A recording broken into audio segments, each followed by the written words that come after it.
आप देख रहे हैं वॉर पर आधारित हमारा खास शो महायुद्ध। यूक्रेन वॉर जोन में एक साल पहले शुरू हुआ संघर्ष खत्म नहीं हुआ और ना ही आने वाले वक्त में इसके खत्म होने की कोई सूरत नजर आ रही है। फिलहाल यूक्रेन वॉर जोन दुनिया के सबसे घातक हथियारों की टेस्टिंग साइट बना हुआ है। एक तरफ अमेरिका और नेटो देशों से नए हथियारों की खेप यूक्रेन में पहुंच रही है, तो दूसरी ओर पूर्वी यूक्रेन में तबाही और बर्बादी की जो तस्वीरें दिखाई दे रही हैं वो इस वॉर के और घातक होने की तरफ इशारा कर रही हैं। अब इस वॉर के एक साल पूरा होने से पहले यूक्रेन में किसी बड़े धमाके या हमले की आशंका बढ़ गई है। रूस के राष्ट्रपति व्लादिमीर पुतिन ने स्टेलिनग्राद की जीत के 80 साल पूरा होने के मौके पर एक नहीं ऐसे कई संकेत दे दिए हैं, जिसके बाद यूक्रेन वॉर जोन में परमाणु हमले के बादल मंडराने लगे हैं। Вновь собираются воевать с Россией на земле Украины.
रूस के राष्ट्रपति व्लादिमीर पुतिन स्टेलिनग्राद की लड़ाई में नाजी जर्मनी पर सोवियत संघ की जीत की 80वीं वर्षगांठ पर वोल्गोग्राड में श्रद्धांजलि देने पहुंचे।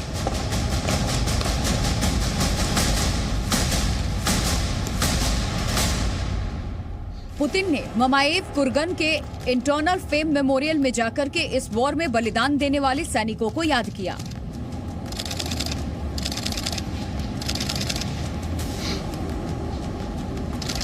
पुतिन इसके बाद इस वॉर की अगुवाई करने वाले सोवियत संघ के कमांडर वसीली चुकोव की कब्र पर पहुंचे और वहां पर लाल गुलाब के फूल चढ़ाए।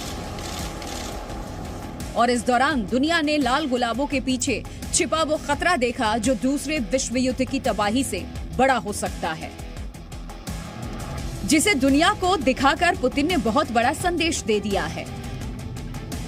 पुतिन वोल्गोग्राड में रूस का परमाणु बटन लेकर पहुंचे थे।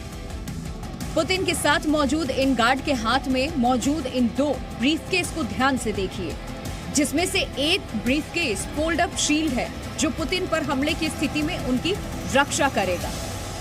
दूसरा ब्रीफकेस रूस के परमाणु हमले का बटन बताया जा रहा है।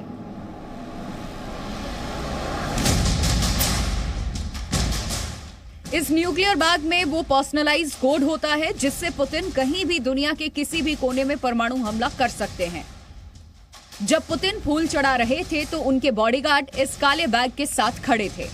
वैसे ऐसा पहली बार नहीं है जब पुतिन न्यूक्लियर बैग के साथ दिखाई दिए हों, तो फिर इस बार इस न्यूक्लियर बैग की इतनी चर्चा क्यों हो रही है, हम आपको वो समझाते हैं।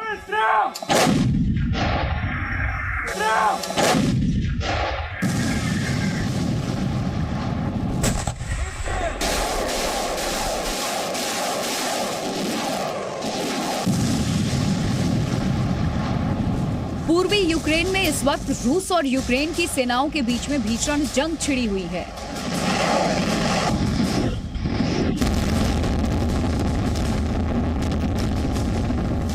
रूस की सेना बहुत आक्रामक अंदाज में आगे बढ़ रही है। अभी लड़ाई का केंद्र बख्मुत बना हुआ है, लेकिन रूस की सेना अब कई मोर्चों पर एक साथ हमला कर रही है। इस बीच 24 फरवरी धीरे धीरे करीब आ रही है। 24 फरवरी यानी वो दिन जब रूस ने यूक्रेन के खिलाफ मिलिट्री ऑपरेशन का ऐलान किया था और इस जंग की शुरुआत के वक्त कहा गया था वॉर कुछ दिनों या हफ्तों में खत्म हो जाएगी। अमेरिका और नाटो की सैन्य मदद की बदौलत यूक्रेन ने वॉर 1 साल से ज्यादा वक्त तक खींच ली है।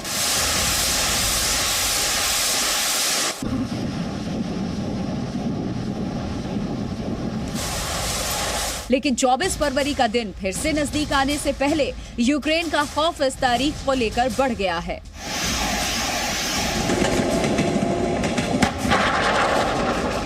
डर इस बात का है कि रूस यूक्रेन वॉर का 1 साल पूरा होना यूक्रेन के लिए उपलब्धि बनेगा या काल। पुतिन को 1 साल तक उलझा कर रखने में कामयाब रहे ज़ेलेंस्की को दुनिया की शाबाशी मिलेगी या रूस की मिसाइलों वाली तबाही मिलेगी। यूक्रेन वॉर जोन में रूस की सेना जो तबाही मचा रही है, क्या वो 24 फरवरी तक रुक जाएगी या पुतिन इतना बड़ा आक्रमण करेंगे कि ज़ेलेंस्की के सेना को भागने का रास्ता नहीं मिलेगा?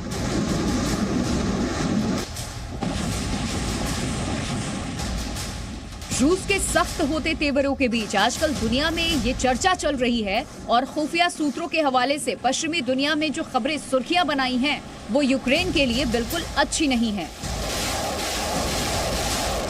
इस खबर के मुताबिक युद्ध की बरसी पर पुतिन यूक्रेन का काल बनेंगे और 5 लाख सैनिकों के साथ यूक्रेन पर भीषण हमला किया जाएगा।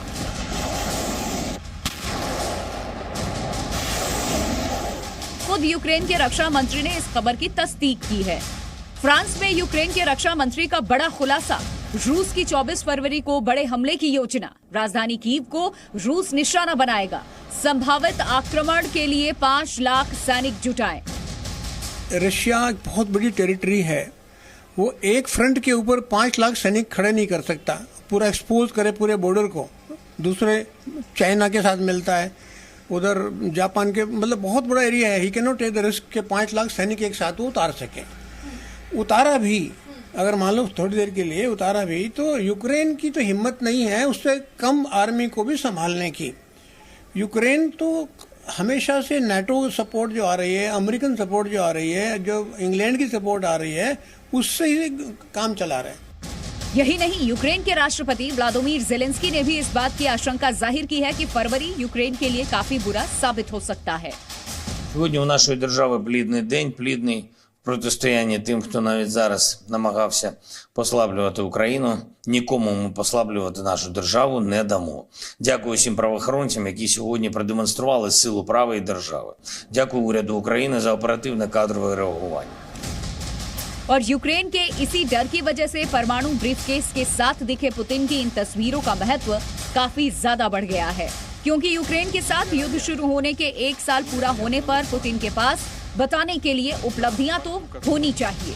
उनके पास कोई ज्यादा ऑप्शंस नहीं है, अगर मेरी माने तो एक ही ऑप्शन है उनके पास कि वो न्यूक्लियर वेपन यूज कर सकते हैं, क्योंकि उन्होंने जितने कन्वेंशनल वेपन्स हैं, जितनी तरह की मिसाइल्स हैं, जो आर्टिलरी है, जो टैंक हैं, हवाई जहाज हैं, वो सब यूज करके देख लिए हैं और उनकी कोई भी उनको कामयाबी नहीं मिली।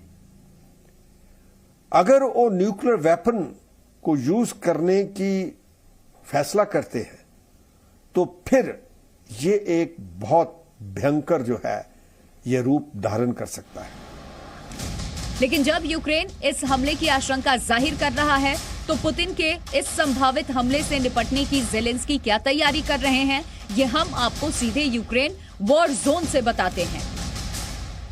इस वक्त यहाँ पारा माइनस में है, जिसकी वजह से कठिनाई और बढ़ते जा रही है। इसी के साथ साथ इस बात की भी आशंका जताई जा रही है कि जैसे ही 24 फरवरी को इस युद्ध को 1 साल होगा, ऐसे में रूस की ओर से हमले और तेज कर दिए जाएंगे। इसीलिए यूक्रेन ने भी इसको लेकर अब अपनी कमर कस ली है। यूक्रेन की इंटेलिजेंस एजेंसियों ने इस बात का दावा भी किया है कि रूसी राष्ट्रपति व्लादिमीर पुतिन ने अपनी सेना को वसंत के अंत से पहले यूक्रेन के डोनाबास क्षेत्र पर कब्जा करने का आदेश दिया है। फिलहाल रूस और यूक्रेन के बीच डोनबास में लड़ाई जारी है जहां रूसी सेना और वैगनर समूह के भाड़े के सैनिक बख्मुत शहर पर कब्जा करने की कोशिश कर रहे हैं।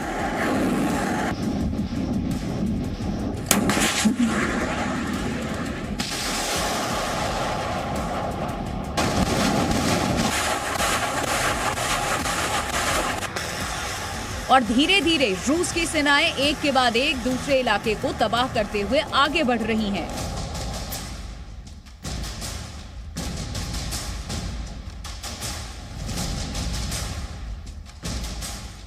ये डोनबास रीजन के क्रामाटोर्स्क शहर की तस्वीरें हैं, जहां रूस की सेनाओं ने जबरदस्त हमला किया है।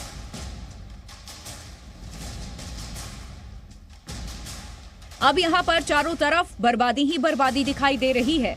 ये विक्टर है जिसका घर रूसी बमबारी में तबाह हो गया है और वो इस मलबे में अपनी बिल्ली को तलाश करने की कोशिश कर रहा है। Ну, единственное, что у меня кошка, там хотелось бы кошку найти, может быть, найду, не знаю. Вот это единственное, что мне сейчас нужно. Остальное мне как бы не особо интересует. ऐसे धमाके पुतिन की सेना को मिले उस आदेश का परिणाम है जिसमें किसी भी कीमत पर डोनबास पर कब्जे के आदेश दिए गए। На Херсонском направлении в результате огня артиллерии в районах города Херсон и населенного пункта Змеевка Херсонской области уничтожены 2 склада боеприпасов Вооруженных сил Украины. В районе города Краматорск Донецкой Народной Республики уничтожены пусковые установки реактивных систем залпового огня «Хаймерс» и М270 МЛРС производства США.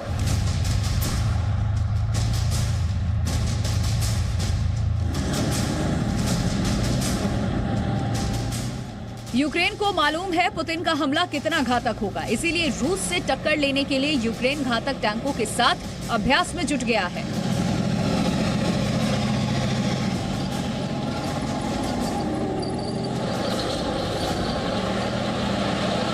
अपने इलाकों को बचाने और जीते हुए इलाकों को वापस लेने के लिए यूक्रेन की सेना टैंक आर्मी के साथ आगे बढ़ने की प्रैक्टिस कर रही है।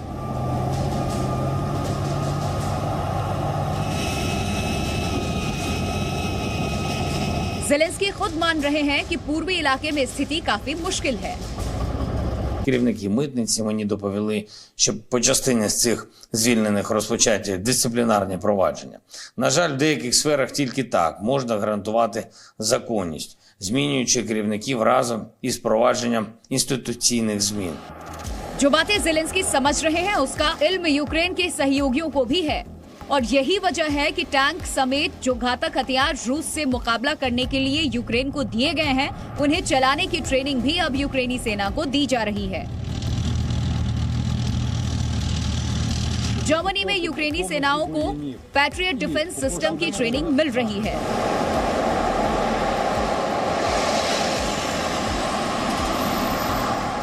ये स्पेन की तस्वीरें हैं, जहां यूक्रेन को नाटो देशों की तरफ से मिलने वाली 20 M113 बख्तरबंद गाड़ियां यूक्रेन रवाना होने से पहले पहुंची। ये 6 फरवरी को यूक्रेन रवाना होंगी। इसके अलावा स्पेन 4-6 लेपर्ड टैंक भी यूक्रेन को देने वाला है। इधर नॉर्वे जर्मनी से घातक 54 लेपर्ड 2 टैंक खरीदने जा रहा है। नॉर्वे ने भी यूक्रेन को लेपर्ड टैंक देने की योजना बनाई है।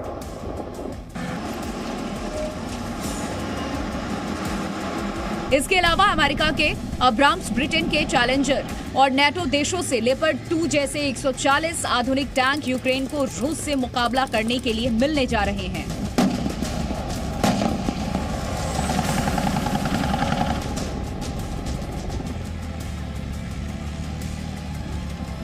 अब इन तस्वीरों को देखिए। टैंकों से मुकाबला करने में सक्षम और टैंकों के युद्ध में सैनिकों का परिवहन सुरक्षित बनाने वाले अमेरिका के 60 ब्रैडले लड़ाकू वाहन भी अमेरिका से यूक्रेन के लिए रवाना हो चुके हैं।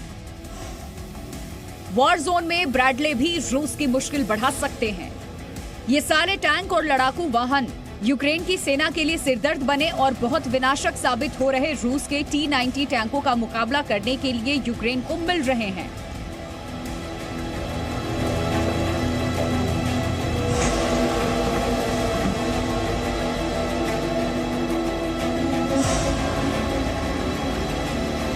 जो पश्चिमी देश हैं जहां प्रेसिडेंट बाइडेन है, ये बहुत ही संकोच कर रहे हैं कि लड़ाई को ना बढ़ाया जाए, क्योंकि इनके लिए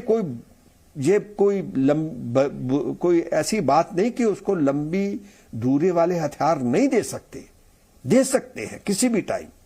अगर यूक्रेन ये शुरू कर देगा तो फिर जो है वो पुतिन साहब ज्यादा चिढ़ जाएंगे। इसीलिए जो सप्लाई देते हैं वो टैंकों में, जहां आर्टिलरी फायर पावर में, जहां उसको ऐसे ड्रोन देते हैं जो गिरा सकें, अभी पैट्रियट सिस्टम दे रहे हैं, ताकि जो हमलावर रूस है उसके जो हवाई जहाज ड्रोन आते हैं उनको गिरा सके, सिर्फ डिफेंसिव रोल के अंदर। हालांकि यूक्रेन ने अमेरिका और नाटो से F-16 जैसे फाइटर प्लेन भी मांगे थे, लेकिन बाइडेन और ओलाफ शोल्ज अभी इतना रिस्क लेने को तैयार नहीं है। लेकिन ब्रिटेन के पूर्व प्रधानमंत्री बोरिस जॉनसन तो यूक्रेन वॉर की आग को और भड़काने के लिए यूक्रेन को घातक फाइटर प्लेन देने तक का समर्थन भी कर रहे हैं। I implore you now to follow the logic of what you are all doing and give the Ukrainians the tools to finish the job. Give them the deep fire artillery systems, give them the tanks, give them the planes, because they have a plan. इस वक्त Britain में Boris Johnson की party ही सत्ता में है। ऐसे में भले ही वो पूर्व प्रधानमंत्री हो गए हों, लेकिन उनका ये बयान किसी भी तरह कमतर नहीं आंका जा सकता।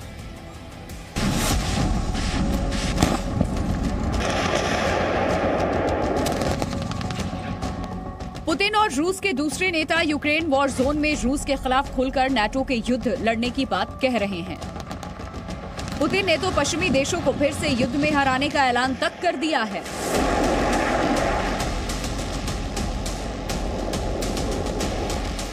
Сейчас, к сожалению, мы видим, что идеология нацизма уже в своем современном обличии, в современном проявлении вновь создает прямые угрозы безопасности нашей страны. Мы вновь и вновь вынуждены давать отпор агрессии коллективного Запада.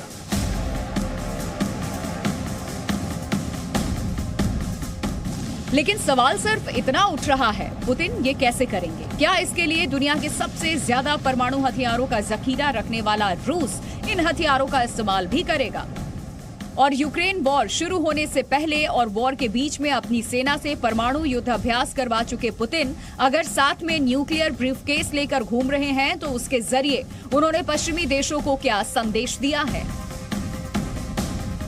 ये परमाणु ब्रीफकेस जो है, जो हमेशा उनके पास अभी रहता है, तो ये एक चीज दर्शाता है कि वो भी इस टाइम फुल अलर्ट पे हैं। वो भी ये देख रहे हैं कि कहीं नाटो जहां यूएस ये न्यूक्लियर बम उनके ऊपर गिराने की पहल ना कर दे, तो इसका उनके अंदर भी जिसे चिंता है, तो इसलिए वो साथ लेके घूमते हैं। तो ये जो उनके पास है, ये एक मैसेज है वेस्ट को कि देखिए मैं भी पूरी तरह तैयार हूं, अगर आप कोई भी ऐसा एक्शन लेने की कोशिश करेंगे तो हम भी फिर न्यूक्लियर वेपन के साथ रिटेलिएट करेंगे।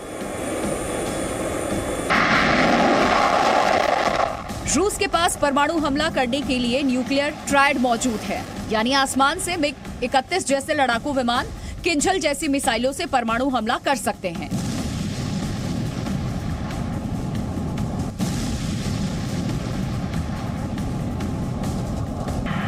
रूस के बॉम्बर्स Tu-22M3 भी परमाणु बम गिरा सकते हैं।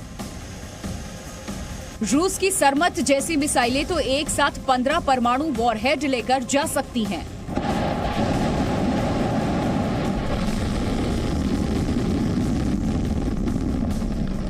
रूस ने दुनिया की सबसे बड़ी सबमरीन बेलगोरोड को परमाणु सुनामी लाने की क्षमता रखने वाले पोसाइडन टॉर्पीडो से लैस करके समंदर में उतार दिया है। इसके अलावा रूस के पास परमाणु हमला करने में सक्षम बेशुमार युद्धपोत और मिसाइलें भी मौजूद हैं, यानी न्यूक्लियर बटन पर पुतिन का हाथ दबते ही तबाही आ जाएगी। इसका अनुमान भी वैज्ञानिकों ने लगा रखा है। रूस ने परमाणु बम गिराया तो आएगी तबाही। 5 घंटे के अंदर 3.4 करोड़ लोग मारे जाएंगे। रूस और अमेरिका में परमाणु युद्ध की आशंका। बड़े शहरों को निशाना बना सकते हैं रूस, नाटो। 45 मिनट में 8 करोड़ 53 लाख लोग मारे जाएंगे। प्यूटन लाल बटन दबाता है तो उसके सेकंड्स के अंदर ही ये नेटो और यूएस भी अपने रेड बटन दबा देगा। अगर वो लैंड होते हैं कहीं भी यूरोप के अंदर, अमेरिका के अंदर, तो फिर रशिया के ऊपर भी उनके बड़े शहर जैसे व्लादिवोस्टोक है, क्रेमलिन है, मॉस्को है, उनके ऊपर भी ये बम गिरेंगे और ये जो आंकड़ा 3.5 करोड़ का है ये और भी बढ़कर जो मल्टी करोड़ जिसे कहते हैं ये बहुत बड़ी संख्या हो जाएगी।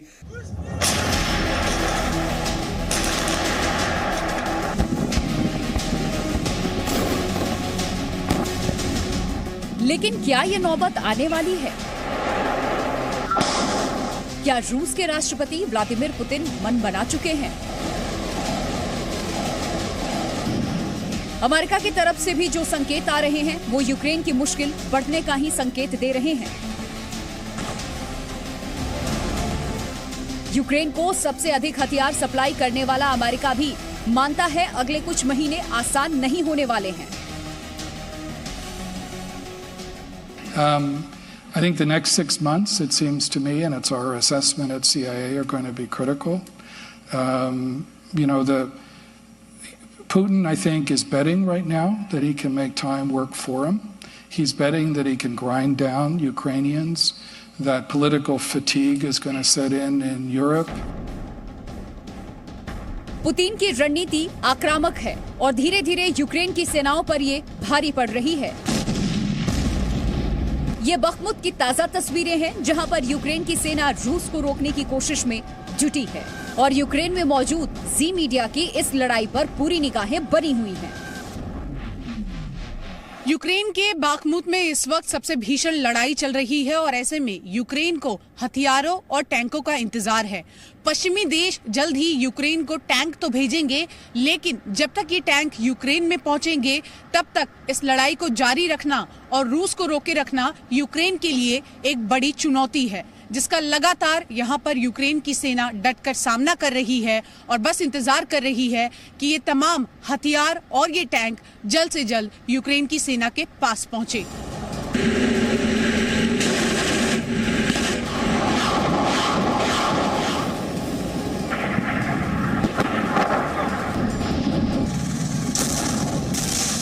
Здавати Бахмут ніхто не буде. Будемо боротися скільки можемо. Вважаємо Бахмут нашою фортецею. Вважаємо наших героїв, які там пали, на жаль, героями. Якщо буде пришвидшена зброя. ज़ेलेंस्की का ये डर बेवजह नहीं है। रूस अब कुछ नए इलाकों में भी हमले की प्लानिंग कर रहा है। ये वो इलाके हैं जहां पिछले साल हमले के बाद रूस वापस लौट गया था। ऐसे में यूक्रेन की सेना भी पलटवार की तैयारी में जुट गई है। ये चर्नोबिल है जहां पर यूक्रेन की सेना की ड्रिल जारी है।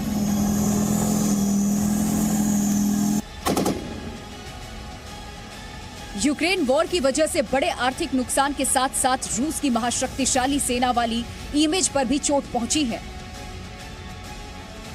भले ही वॉर जोन में पर्दे के पीछे अमेरिका और नाटो की रणनीति और हथियार मौजूद हैं, लेकिन युद्ध का चेहरा ज़ेलेंस्की ही बने हैं।